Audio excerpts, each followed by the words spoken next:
Welcome to Live Action Star Wars. I'm James. I'm Ralph. And today we're talking about Light and Magic Episode 4. I think I found my people. My favorite title of an episode of any of them so far. I have been waiting. Like, it seems like these episodes are all titled after a quote from the episode. Yeah. And I was assuming it was going to be a Steven Spielberg quote. Because especially the way this episode builds up, it starts with Steven Spielberg talking about, working with ILM. And then it wasn't. It was John Knoll. It was John Knoll. I assumed it was going to be John Knoll based on you. Oh, really? I think you see a clip from this at Celebration, this episode. About John Knoll. I think because you at least were telling me about John Knoll visiting ILM when he was a kid. No. So here's the thing. You knew about. That's the story he tells on the Rogue One documentary. Okay. Oh, Rogue One documentary, eh? Made the list. I think it's already on there. But with Andor coming up, I'm thinking about picks. It's a story he tells on there, and what's stupid is that when we're watching it and they start talking about John Knoll, I turn to Stevie and I'm like, I hope he tells the story when he visits. It's like, I hope he plays the hits.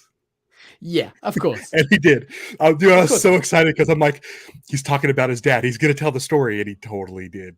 As soon as he said it, his dad was a whatever. So I've definitely seen that documentary, but I know that story because we were talking about it recently, either on an episode or off podcast or something. So as soon as I saw the title of the episode, I was like, I bet that's John Knoll. I bet that's him and how he felt when he got there, because I don't know, he just sort of has that. John Knoll has a very cuddly personality. I think he seems very positive. Yeah. Even like of all, because the thing with ILM is, and we've seen this, is that these were all dudes who did their own thing, came together, continued to do their own thing. We're all very strong personalities, and a lot of them are like curmudgeons. Even when you when I think of Joe Johnston, I think of it like a big grouch. But seeing him in this, he feels less like a grouch. He was the kid, of the original group. He was the kid, whereas John Knoll is a lifer. Like he was raised by ILM essentially. Like, and that was he went to college to get there. He got there, and he's never leaving. He's like but the thing is, like, they're just a bunch of guys, and this thing happened. John Knoll is a guy that saw the outcome and wanted to be part of those guys. And so he got to live the dream. These guys are just doing this thing they want to do, and they want to do it their way. Doing a variation of it. Like, they were already doing something along those lines. They just, someone put the team together.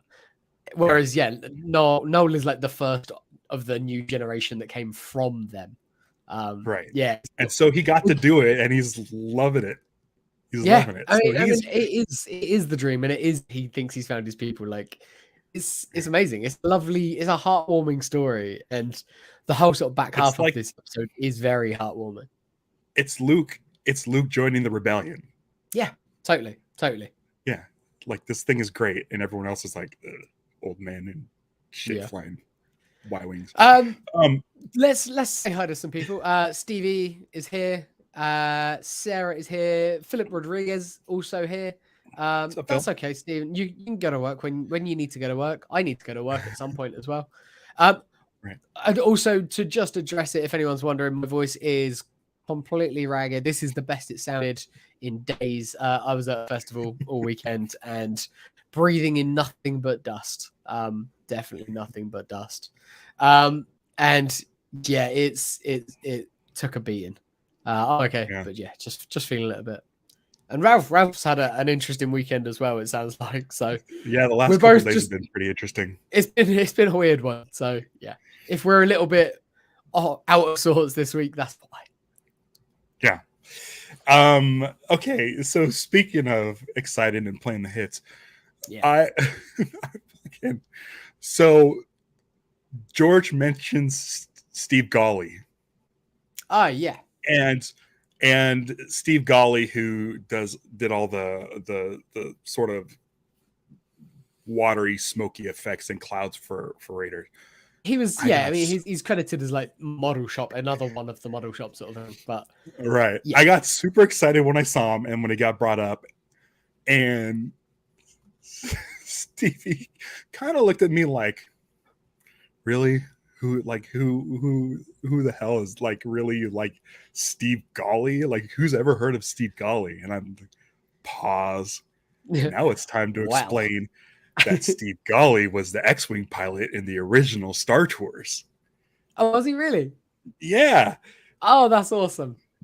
So Steve Golly's actually in live action Star Wars. He was a model maker. He's a model maker. He worked on Star Tours. They needed to have an X-Wing pilot in the side screen that contacts you. Star Tours, what are you doing here? That guy is Steve Golly. That's great. Oh, I love that. Yeah. And so I got super excited, and I had to like look up pictures of Steve Golly as the X-Wing well pilot. of yeah. It's like what's his does name? Rick have a Wood. portrait? Does Rick have a portrait of Steve Golly? That'd be amazing. Steve Golly? I don't know. That's one for you, Rick. Rick, if you're watching this episode and you don't have Steve Golly yet, like, find him. Rick lives in New York, and he tends to go to a lot of Broadway shows, and so he gets he sees a lot of people. Or if there's someone he's a fan of, he can go to like Good Morning America or something like, or SNL, and it's I don't know if Steve Golly's wandering around. Steve Golly's definitely not hosting SNL this week, so right. So I don't know. He's scraping a barrel for sure. But yeah, no, I thought, and just seeing how they did those cloud effects, and when they're talking about it for Raiders especially, and it's as they're digging out the tomb at the first bit, see them in the distance, and then they're talking about the ghost effects at the end. It's really cool, the method that they used, and the fact that he was just like, yeah, I think if we do this and this and this, and just basically layering liquids so that they sit on top of each other, it's cool. It's a really great way of doing it. Well, what's funny is the year after Return of the Jedi, so everyone was like, we've had enough of ILM. Richard Edlund's, they talk about his Boss Studios. The following year after Return of the Jedi, he did all the ghost stuff for Ghostbusters. He worked on Ghostbusters. That was Boss Studios. So you could see a lot of that ghost stuff in Ghostbusters. Yeah. So that's cool. That kind of worked out. You watch Star Wars and you watch the first episode of this series, and George was away. Yeah, George wasn't there. And they got all the stuff they needed to get done, models and stuff like that, and they just needed to start shooting, and they worked with George. But it seemed like by the time they got to Jedi, there was just a shitload of effects. There's just a ton of them. I think they said it was like 900 or something. Something, yeah. That's a lot of effect shots. Yeah, early but 80s. Then George was just clipping them out. Yeah. And I want to see those. They got to be around, right? I mean, yeah, they're not going to get rid of that stuff. It's going to be, in a vault, in a Raiders of the Lost Ark like vault somewhere, probably. I want to see these shots. Yeah. Do a new cut of Return of the Jedi with all the different angles and cuts and the different effect shots. Yeah, I'm trying to think what would be in there. I know there was stuff like the original Rancor. Like we saw that stuff from Star Wars to Jedi. Things that we've seen in varying different docks and stuff behind the scenes, yeah. But if they have like completed shots, like actual completed shots that different ways that the Ewoks took down ATSTs and things like that. Yeah. Oh, we got some. Oh, so my favorite shot of Jedi is that ATST tumbling over the logs. Yeah. And the way that the legs are moving the logs around, I'm like, how do they do that? It's so good. How do they do it? It's so good. Yeah. So watching this, you could see them drop the logs, but some of the logs have filament on them, and they just move the logs. If you see the logs settle, and some of them just They move. rock them. And they must Yeah. have taken that footage and been like, okay, this one works because we can have the left foot push off of these and the right foot push off of these. Yeah. And it And then they just sort of stop motion animate the Scout Walker legs, I guess, maybe. Yeah. yeah. And And just then composite the two together. Yeah, it's amazing. And at that point, they had the Pixar machine, they had the computer compositing and everything, so they could do a lot more of that seamlessly. There was a lot, like this was an episode of developing technologies. It was a changing of the guard episode, and looking forward to what the future of visual effects are going to be for the rest of time. Well, for the rest of film up to now, at least, anyway. What's funny about this one is that George wants to push technology. Yeah. But he wants to push technology for film, not cartoons. And he's so like sour on cartoons. Dismissive on cartoons. So like, they wanted to make cartoons. I wasn't interested in that, so I was just like, well, if you want to do that, fine. Like, we've got what we needed out of you. Bye. Like, I'll sell you to someone who gives a shit. I guess it's like, but I guess it made sense. Yeah, he got everything that he needed. Like, like 5 years, 7 years later, is Jurassic Park. Yeah, like ILM figured it out pretty good. Because Stained Glass Man, I think it was 1985. Something like Young that. Sherlock Holmes. Yeah, and that was like maybe a 15 seconds of CG animation. He's the first computer generated character. And then 85 and then 93, that's 8 years later, is Jurassic Park, where we have fully formed lifelike skin that still look dinosaurs. Good today. Like, yeah, they look amazing. So so it's like George, he's like, what's kind of nice is he freed up those other guys to go make their cartoons, which also worked out. Thing that they clearly were interested in. Yeah, it was Ed Catmull was the creator of the Pixar machine, and then you bring in John Lasseter, and that is what becomes Pixar, the company. He could have told them, no, you can't have that name, but they wanted to keep it, and he's like, yeah, sure, whatever. Almost like George was like, have your cartoon company. I don't need this. Yeah. It felt so dismissive. Did he call them little cartoons? If he didn't, it was definitely like implied. Yeah. Anytime someone says little in front of something that you've done, it's definitely a dig. I mean, it's belittling, isn't it? It's right there. It really is. Yeah. It really is. But I mean, it made sense for George. He's like, this is great for you guys. Cartoons aren't my thing. I want to apply this to film, and that's what he did. And he found. I mean, did he sell it for 100,000? He said. Or they were selling the machine for machines. Yeah. I don't know. I can't remember what the price, if they even mentioned what the price of the division, if the Pixar division, like what Steve Jobs paid for it. But that was also during the time that Jobs wasn't at Apple, I believe. I think that was in the time in between him coming back. It's funny how all this shit works out. It's the loops as well. It's the ring theory of like life of these kinds of people. How it's they've always been connected with Disney without being tied fully to Disney.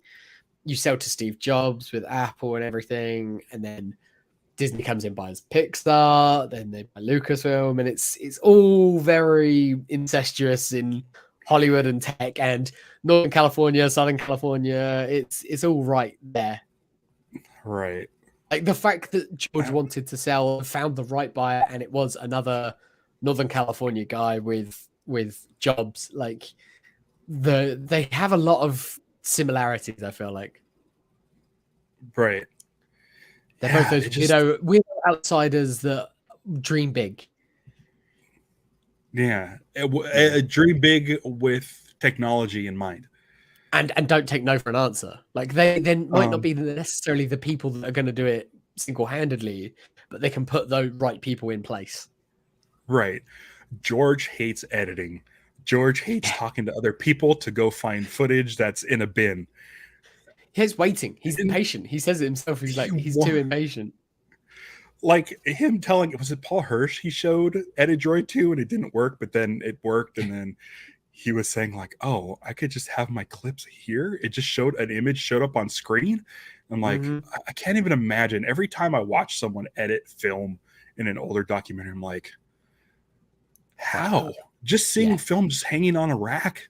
Like, what? Like, is it Spielberg who claims that he still likes to go in and chop? Like, I think it's someone, but I'm just like, maybe as a hobby, you're not doing that for like your last movie. You weren't doing that. Yeah. Chances are you can lose a better take, and you don't want that for your movie. Yeah, you don't want to lose a better take, and especially like, or if you want to add like a couple of frames back in at the end of something that you had cut maybe in a version, and then you go back in and you're like, actually, no, this just needs to be a smidge longer. Like the process of having to go and find those like 3-4 frames at the end, you put essentially into a bin somewhere. Like, it's a wonder that anything got made. Right. And it's probably why, like, we hadn't seen. I mean, you just don't see a lot of deleted scenes from Star Wars, and when it comes to like documentaries like this or the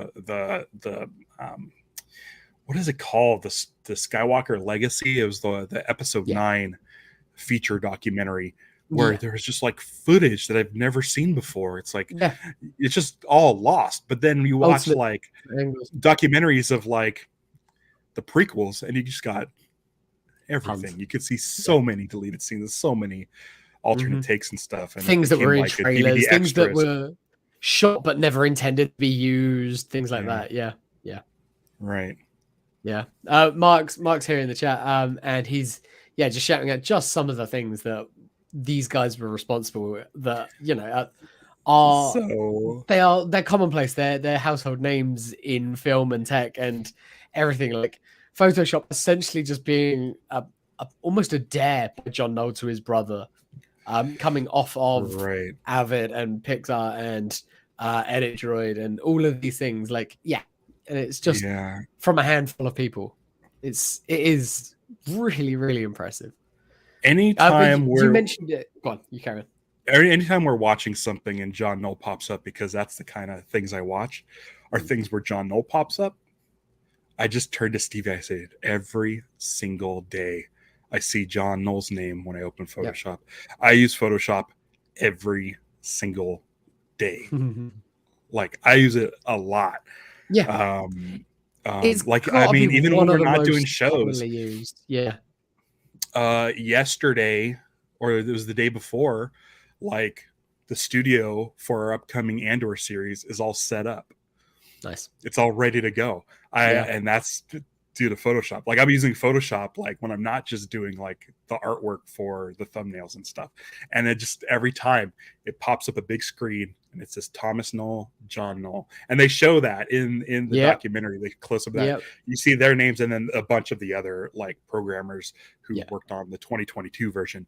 But I don't even know if John Knoll and his brother actually like still have any involvement with it, but their names are always the first ones. I'm sure that they collect a paycheck every month. Seeing that early version of Photoshop, which I got Photoshop at probably like, I don't know, 97 or like 98. So I didn't see that old black and white version of it.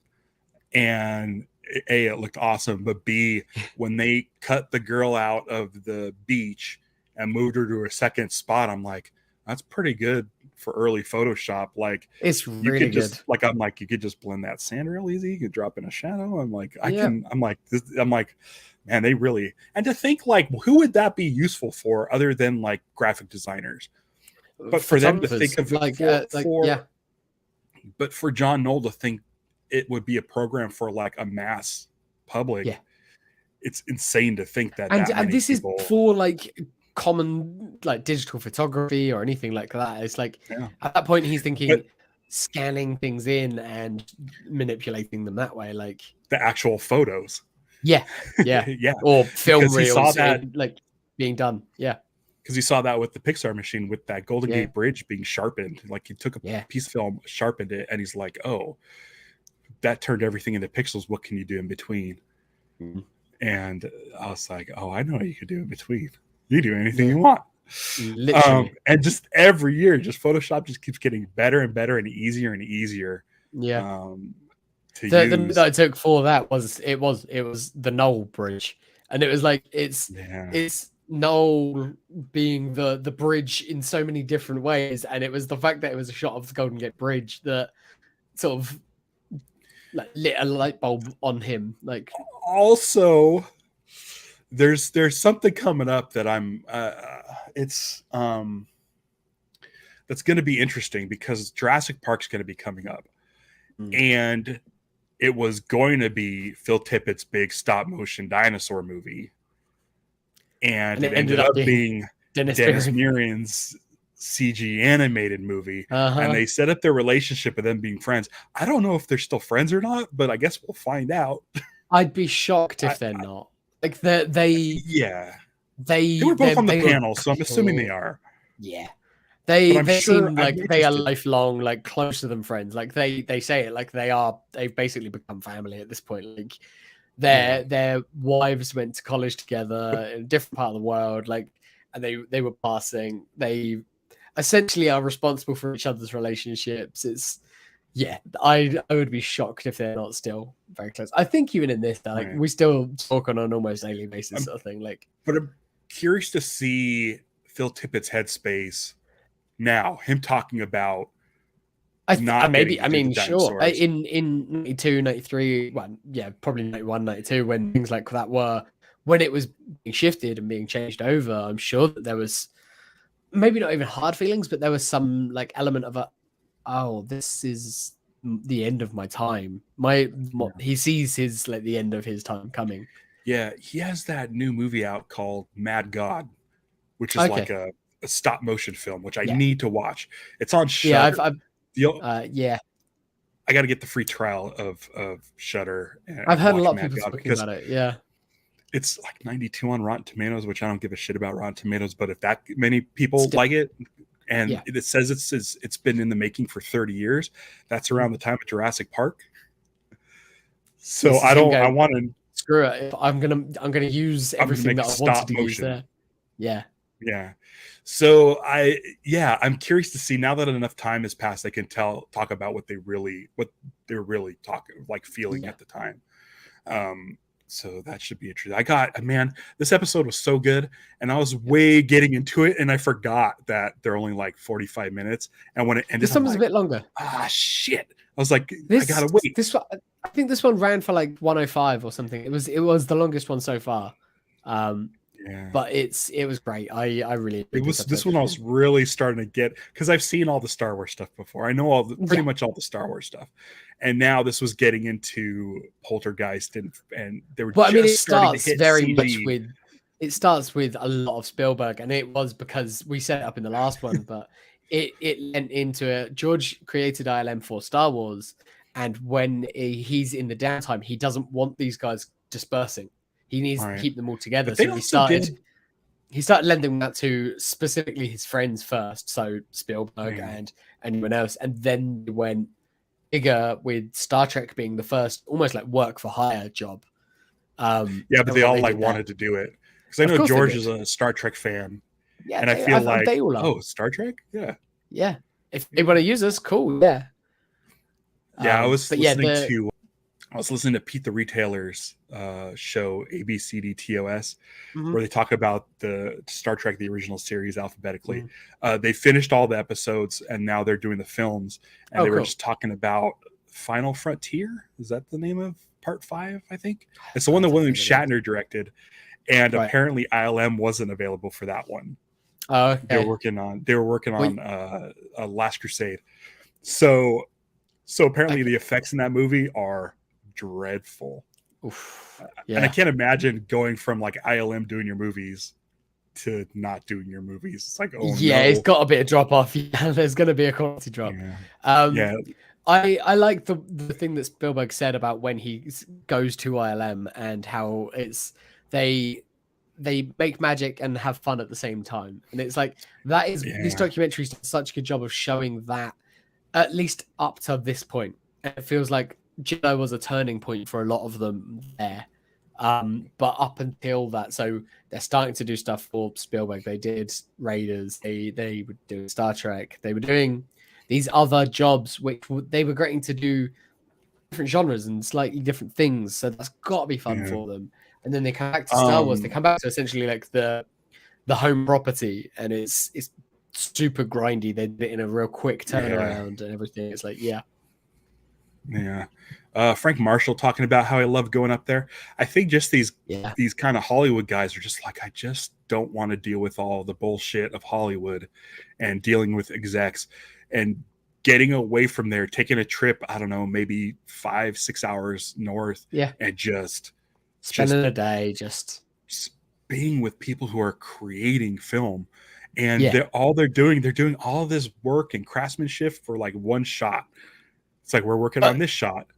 But it feels very much like hey, whatever department, I just need a hand with this. And there's such a sort of a level of camaraderie with them all. Just seeing Steve Gawley's like clouds in the tank lit. It's not the shot itself, but the behind the scenes of them looks so fucking cool.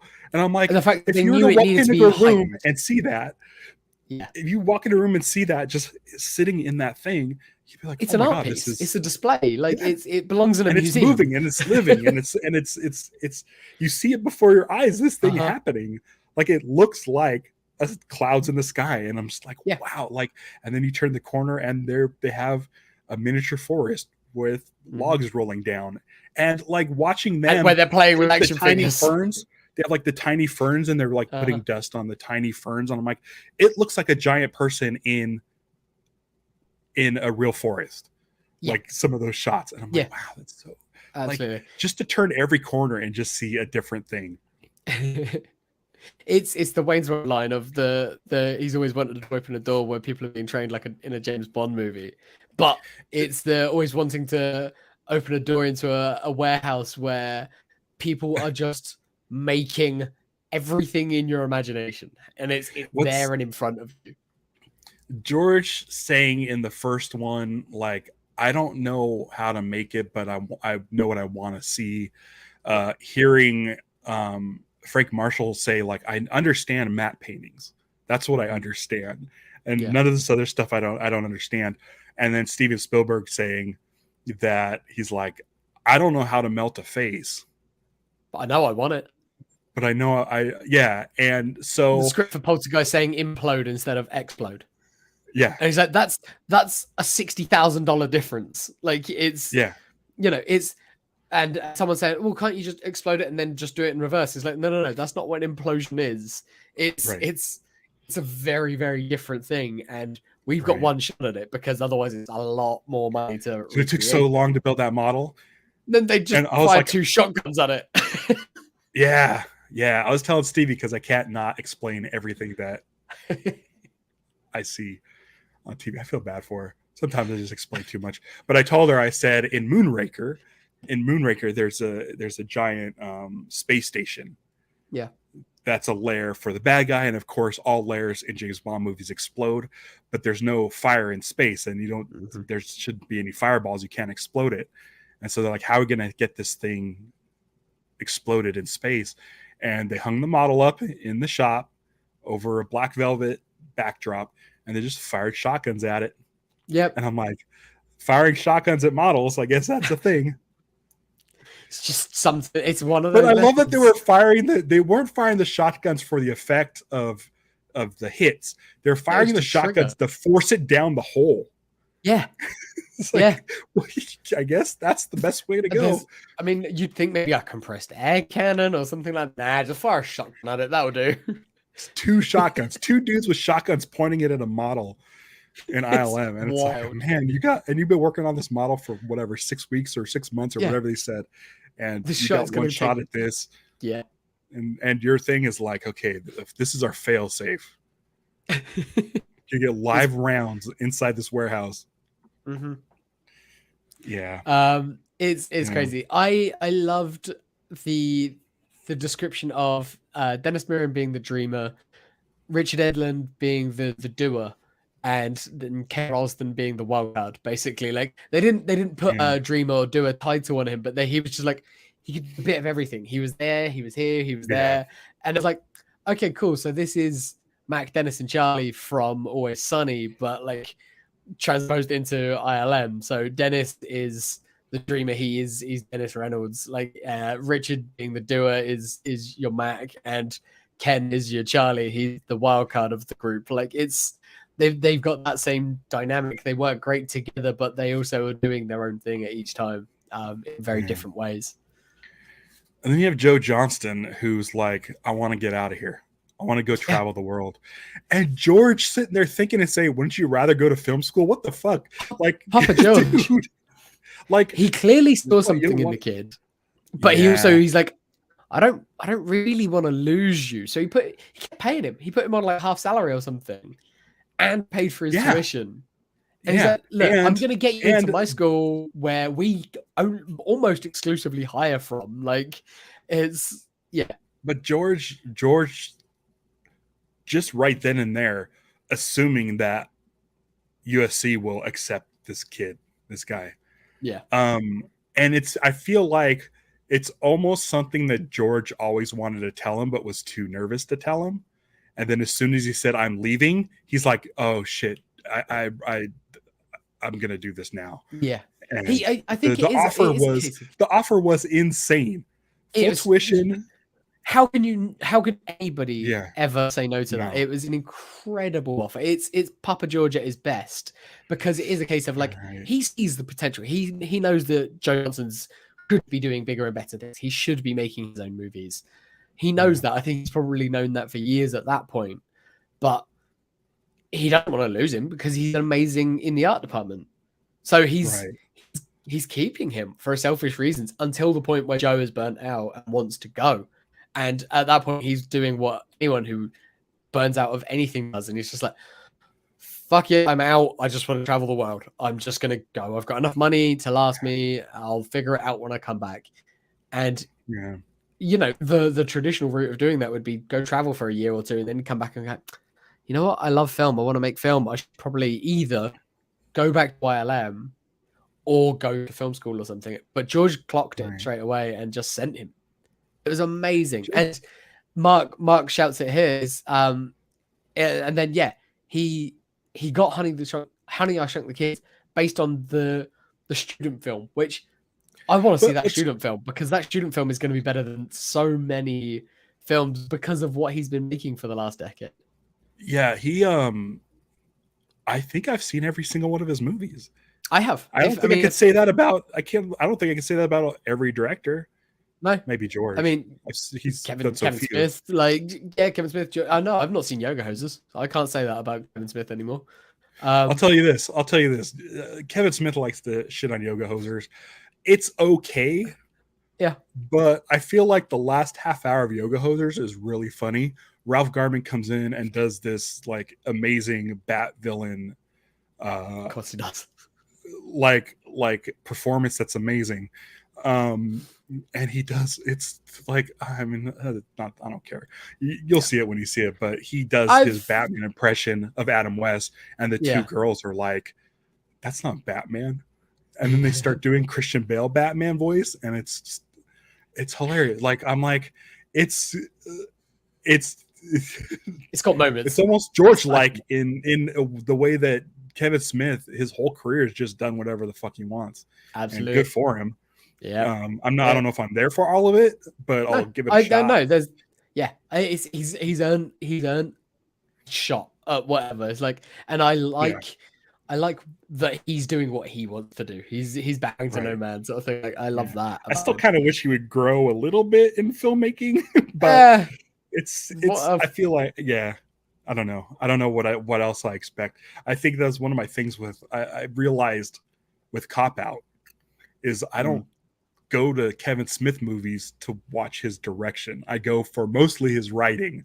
And why take that away from it, and it's like, why am I watching this? So like since then I've been kind of like, okay, as long as he's doing what he wants to do, good on him. I'm him.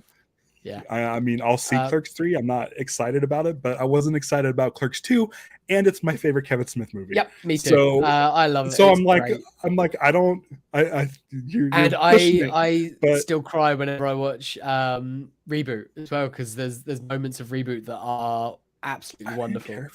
I didn't care for Reboot.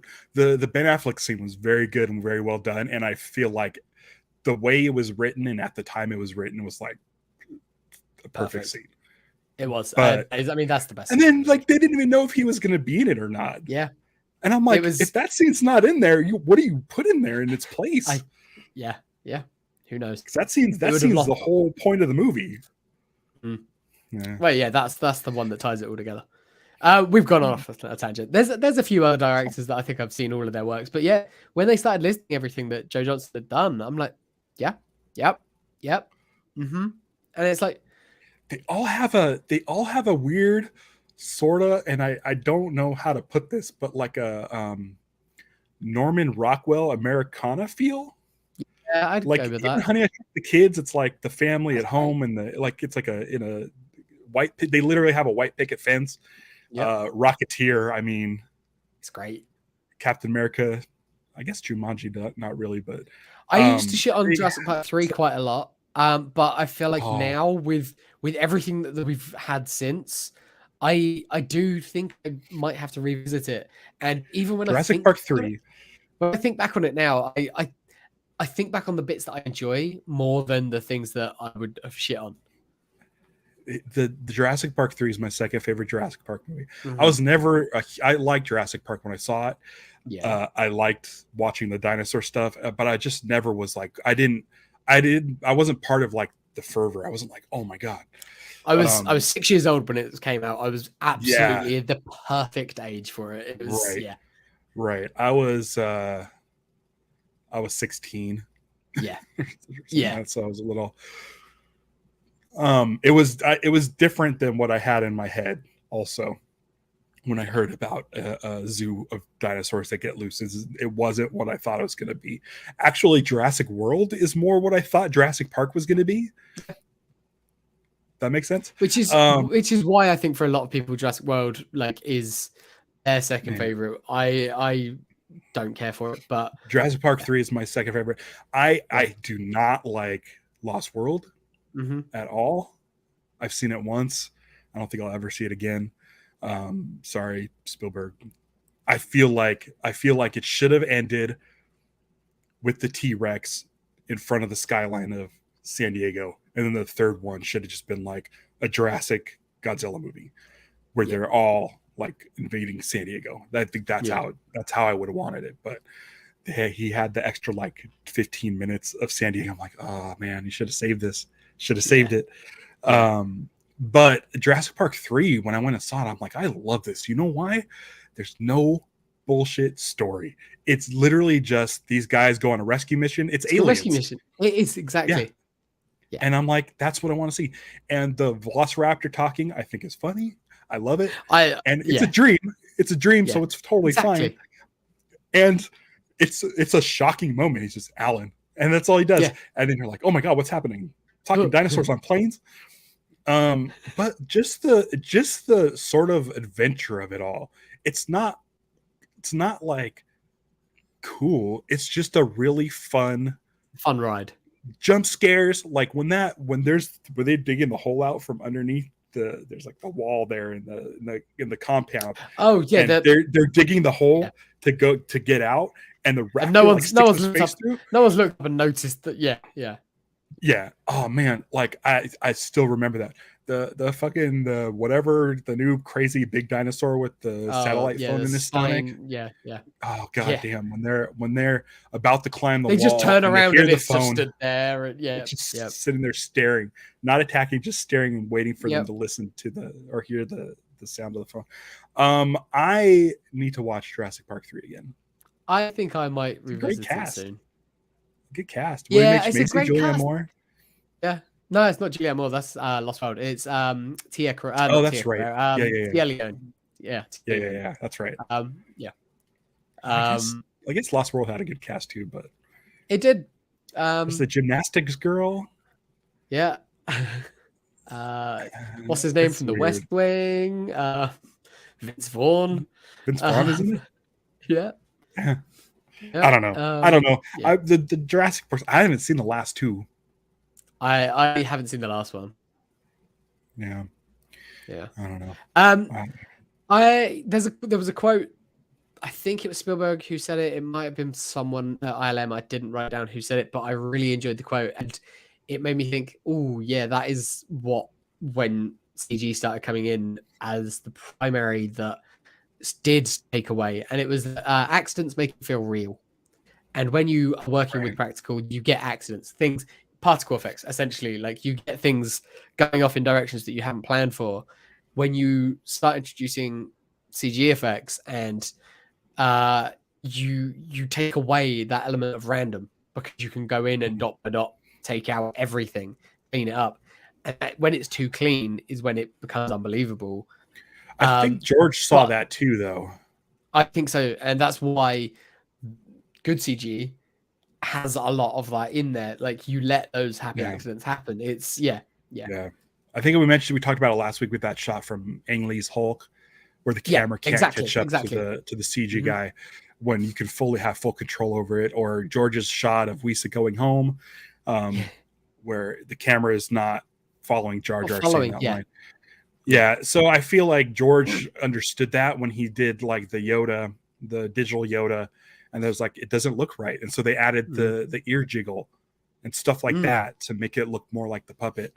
So it's there's something about CGE where it just needs to feel right. It needs to be incorporated well. I think of things like District 9, where the effects, like that movie is all handheld. Yeah. And so that helps sell the thing when your things look like they're shot the on believability set. of it all. Yeah. You can hide a lot with a handheld camera for sure. There was we're starting to get towards time, so I'm just going to burst you the last couple of notes that I've got here. And that was we mentioned it earlier on, but Return of the Jedi burnt out a lot of people. It was the end of an era after Return of the Jedi. I think it's nice that they all got that far in. Like they all got, other than obviously we know the stuff with John Dykstra, but at this point everyone else stuck around until Jedi was done, until they had completed Star Wars. At that time, they thought, this is it, we're done, Star Wars is over. Because George was keeping them around until the next Star Wars happened. Star Wars. So they did that. It wasn't the nicest. They didn't have the fun that they'd had with the previous ones when they were working on Jedi. So it felt the fact that they did the most shots that they ever did for a film, and some of them were ending up in the cutting room floor. That's a lot. They did the most. They did the most that they'd ever done, and in the shortest amount of time. And they'd gone from a team of 70 to 170. So it's you're gonna lose an element of fun with that. They were dealing with, like, they're not necessarily studio execs, but they were dealing with the corporatization of it all. That's what Richard Edlund had sort of had enough of. Like, he's a wild hippie guy essentially. So I feel like with George hiring Irving Kershner and Richard Marquand, it meant more time with George at ILM. And I could just have that I'm sure they had that feeling of just, he's here all the time and telling us what to just do. Looking over your shoulder, as opposed to it's keep going, keep moving forward, like keep working on stuff, as opposed to being able to sort of sit on a shot for a couple of hours and let it breathe and figure out the best way to do it. It's just turn them out, churn them out, and then throw them away. And I'm surprised we got some Ben Burtt, not part of ILM. He's not. And but sort of he's doing the same thing that Joe Johnston is doing, where it's like, George let me do all kinds of stuff. Yeah, he worked in every sort of aspect, and of course Ben Burtt is famous for the sound and the editing. But when you're talking about the editing, you're talking about ILM stuff because of everything that was developed over there. So all the digital editing side of it, that was sort of, he was brought in to sort of almost introduce the editing side of the conversation. And I loved him talking about Edidroid. Yeah. And he was like, Edidroid's great. I can do this and this. I was working on this, but also I just bring in my home movies to edit. Yeah. in his just off time. I'm like, to learn and play around with it so that he can go in when he's cutting a Star Wars with George. He can know exactly what he's doing to get those techniques down. He can just be messing around with his own stuff, which is great. Seeing him on that back row in the screening rooms and stuff, not the back row, but like that row that he occupies, it's exactly where you now have Matthew Wood. And Matthew Wood is he stepped into that role. I wonder if Matthew Wood knows that was Ben Bitt's seat. I'd be shocked if Matthew Wood doesn't. I feel like Matthew Wood's like the John Knoll of sound. Yeah, he is. Like he is. He's like, I want to do that thing. I know that guy, and then to be able to like have him be your mentor, and then fill. We've talked about it many times. He was very much. It was the Padawan master relationship. He trained with him. He worked with him, and now he has become the master himself. Like he's there. And again, like it's not the same two things, but Matthew Wood very much a jack of all trades. Like not a jack of all trades, but like he is the master of like at least one. But he does other things.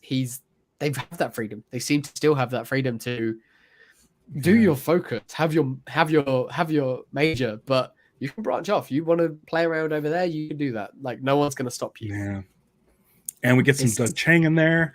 It's all like it's crazy how excited I get to see these guys, this new group of people. Because I was excited to see like Dykstra and Edlund and all those guys. Ralston. I was like, those are the guys. Like, but then as they move forward, I'm like, oh no, I still know these guys. I still know the next class. It's Saved by the Bell, the new class. Like, but I still know a lot of them. Yeah. Al Hickel, like I still know these names. Why do I still know these names? I don't think I could name behind the scenes people. Like I might recognize it if you said it, but I couldn't just list off credits for people that aren't like ILM or Star Wars adjacent. No way. Yeah, I can't think of anything.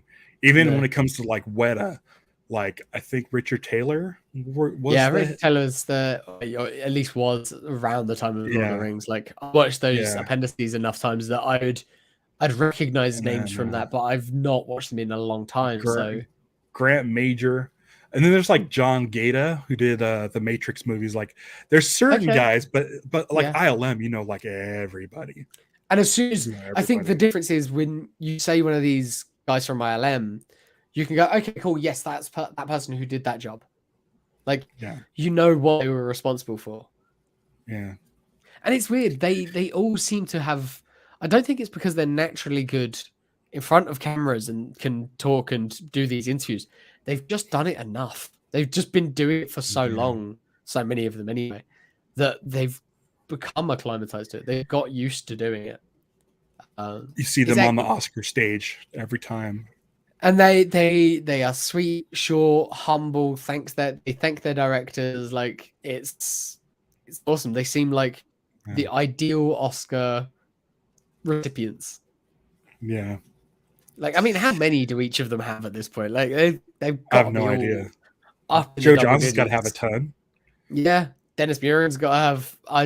I'd be shocked if it's like less than. Yeah, I'm assuming Dennis Muren got it for The Abyss and for Jurassic Park, and because he's kind of the one that just still there. He's kind of still there. As like I think he's a consultant now, but I think it's essentially like I feel like he would be perfect quality control. He's an exec. Just him talking about E.T. and getting the best shots. We needed to get the best shots in the compositions. What's the best way to do this? And I feel like now, he's still doing that. He's like, is that the best shot? Is that the most dynamic? Can it be more dynamic? So that was the thing, wasn't it? It was when they were talking about the dreamer and the doer. It was Dennis was the dreamer that fit the tone of E.T. Richard was the doer that fit the tone of Poltergeist. Like, so them almost simultaneously working on those projects. Sure, I'm sure they both worked on both, but like having that because it fit the tone of those films better. It's great. I love it. We've stayed on topic more with this episode, and it was a longer episode, but It was. There's some Kevin Smith talk and some Yeah, I'm sure, but it's Jurassic I don't know. Park talk. It's all. I mean, the Kevin Smith, the Jurassic Park at least was still relevant. I think. But which is funny because this episode of the documentary had the least amount of Star Wars in it. Yeah, yeah. But I'm excited to see the next episode, which presumably will have next to no Star Wars in it. Yeah, it shouldn't. I would think that this one maybe because we've got 2 left of these, haven't we? So I'd say that the next one shouldn't really have anything. Maybe we hear about the Jurassic movies. Park. Yeah. Deeper dive into Jurassic Park, the T-1000. I don't think they talked about enough because they touched James Cameron for this. Yeah, they touched on Abyss and 1000 a little bit in this, but not in depth. They were at the end. They were very, very much like setups for next week's episode. The next episode. So yeah, next is going to be like CG up until probably Marvel, and I think we're going to get a Marvel episode. So I would say that we've still got maybe a Marvel, but I'd say that last episode would be like the prequels into the 2000s. Oh shit, that's right. Yeah. So that'll be like the teaser. That'll be like the teaser of the next episode. Will end with George is back. He wants the last 5 minutes is we're going back to Star Wars. We're going to do special editions, and it's the doing of the special editions that lights the fire under George to now I can do it. Now is the time to do those stories. Yeah, I could see that. And the last episode being the prequels. I mean, I think Mark is in the chat. He's seen all of them. Yeah, so he probably knows. I don't know why we're speculating. There's a T-shirt that Spielberg is wearing during the production of E.T. The "Sort Thy Shit Out" T-shirt that he's wearing. Mark went and found that on Etsy. It was sold out, but it was going for like $80 or something. So Mark is now looking for "Sort Thy Shit Out" T-shirt. So if anyone out there ever sees one, find Mark. And like he's looking for an original version. I don't know if it's exactly the original. You'd have to ask Mark, but he's looking for an original or a replica of that T-shirt. So yeah, Mark, send me an image, dude. I'll freaking put it up on our shop. There you go. Merch.liveactionstarwars.com, dude. Like, what a nice I can segue. Do this. Yeah. Let's do how this. Can they find their house? Sticker up here. I don't think the merch is in here, but you can find merch in the show notes, both on the audio and it's at the site. Versions. You can click a link in the site. Yeah, but it's literally merch.liveactionstarwars.com, and it'll take you right to that. And then again, I'll get those shirts to James. I promise. I've not been able to do it this weekend. Ralph could have sent them to me the other day, and I'd have had no idea. Yeah, I was gonna do it on Monday. I actually remembered, and then shit went south. Yeah. So, okay, I'm gonna hide this banner so we get back to the comments. Okay, I think he might be a little behind, but yes, he watched 5 and 6 yesterday, and I don't know why we're speculating on what it's going to be because everybody has already watched all the episodes. Yeah, we're the only people that haven't. I'm enjoying waiting though. I really am enjoying waiting and watching them the day before. Yeah, you kind of savor them a little bit more when you, for sure, when you do it this way. But man, this last episode, I really wanted to get to the next one. Yeah, so I felt that at the end of every episode, which is great. But I've enjoyed it, and it's still been fresh in my mind as well when we come to talk. I think this one I'm ready to go. I might watch it. Oh, I need to watch Prey tonight. Fuck. Oh man, Prey's great. Yeah. Watch Prey. Love Prey. All right. Sure. Listen, this is like I've hated every Predator sequel ever made. Me too. I don't like any. I completely agree. Me too. Okay. But why do people like 2? Why do people like Predator 2? People seem to coming out of the woodwork talking about how great Predator 2 is. And because of that. I tried to watch it. I got half an hour in, and I was like, "This isn't a good movie, guys. Like, it's not. Right. It's not good." Yeah, no. But Dan Trachtenberg's amazing. Totally Rad Show was an amazing podcast that he did. I met Dan Trachtenberg the same day that I met you in real life. Yeah. Oh, that's cool. So I like supporting everything that he does, and he hasn't done a bad thing yet. So I like supporting Dan Trachtenberg. Is this his second movie? No, he did The Boys. He did the pilot for The Boys. He did 10 Cloverfield Lane. He did a short film called Portal No Escape. Yeah, I saw that. That's all his stuff. He's done a lot of he might have done some more TV episodes, but yeah, he did the Boys pilot. 10 It's good. Cloverfield Lane's awesome. It's so That was good. great. Alrighty. Go watch Prey. I want to hear what you think about Prey. Well, you don't have to wait to hear about that. If you guys are watching this live tomorrow over on Geek Dad Life 2, we're going to be doing a Screen Geeks episode of it. Otherwise, I wouldn't have watched Prey. Cool.